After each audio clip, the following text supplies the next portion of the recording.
Olá, vamos para a nossa segunda aula. Nossa segunda aula ela vai falar sobre a dança expressionista, sobre o sentimento nesse movimento. E na arte, essa importância ela é dada a essa expressão da subjetividade do artista, que varia de acordo com cada época e cultura, na dança ao longo da história.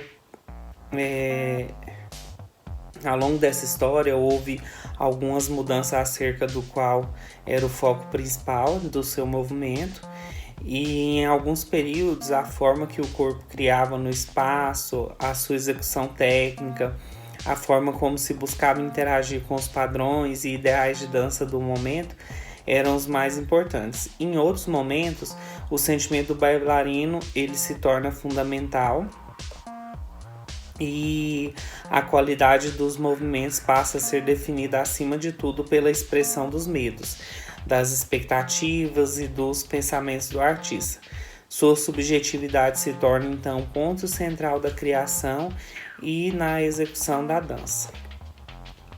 A dança expressionista ela é criada, e tem sua figura principal Mary Wigman, que ela trata a dança e coloca ela como uma subjetividade principal no movimento.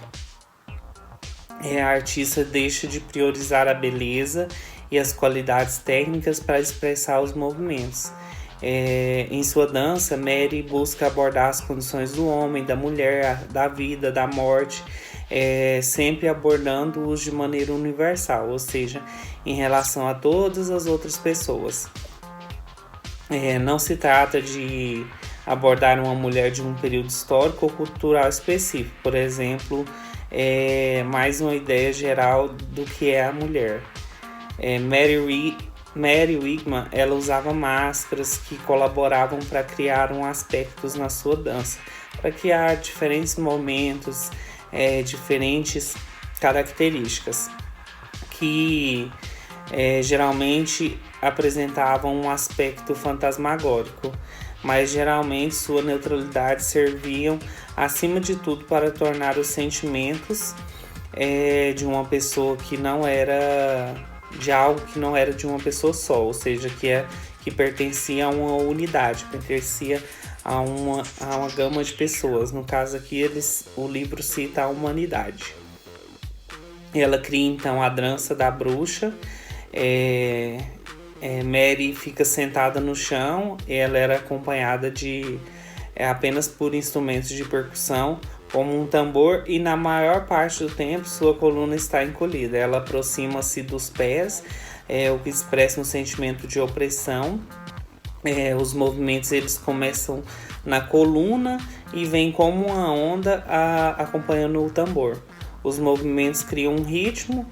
Esse ritmo ele acontecia a cada momento de um jeito longo e nunca alcançava uma característica harmônica, que acontece quando o ritmo se repete sempre igual, quando há um padrão.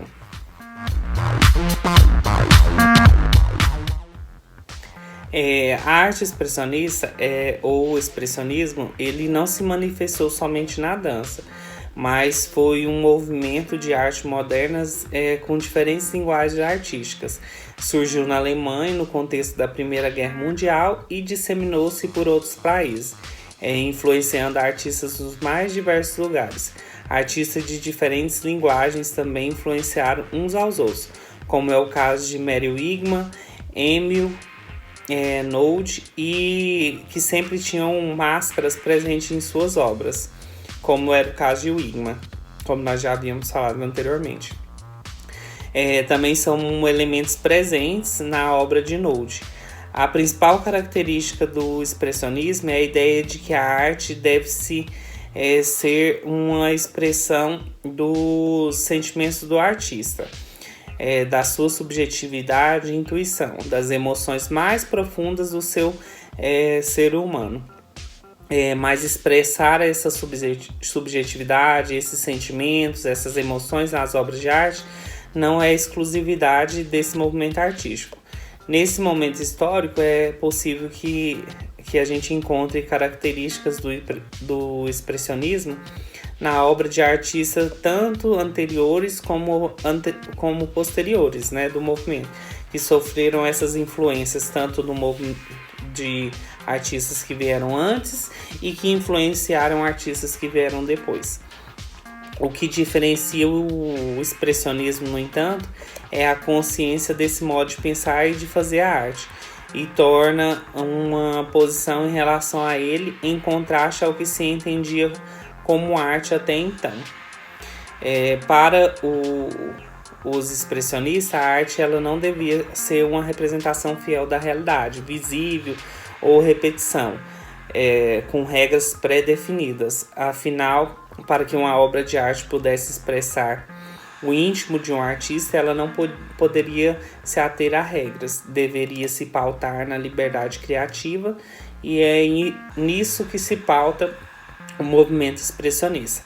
As obras expressionistas de artes visuais, por exemplo, refletem elementos como a deformação das formas visíveis, o uso de cores intensas e sombrias, muito diferente da arte acadêmica que se fazia no século XIX na Europa.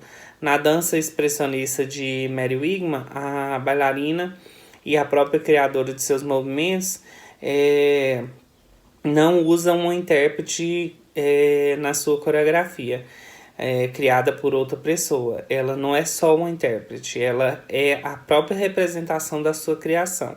Ela cria e ela executa, baseada em ideias de beleza e execução perfeita, como era o padrão anterior com o balé clássico, o estilo de dança clássico que era predominante até então na cultura europeia. O material de apoio tem algumas imagens para que vocês observem. Em uma das imagens possui a imagem de Mary Wigman e também de uma pintura, tá? Para que vocês façam a leitura dessas obras. Dúvidas, estou à disposição. Terminamos por aqui.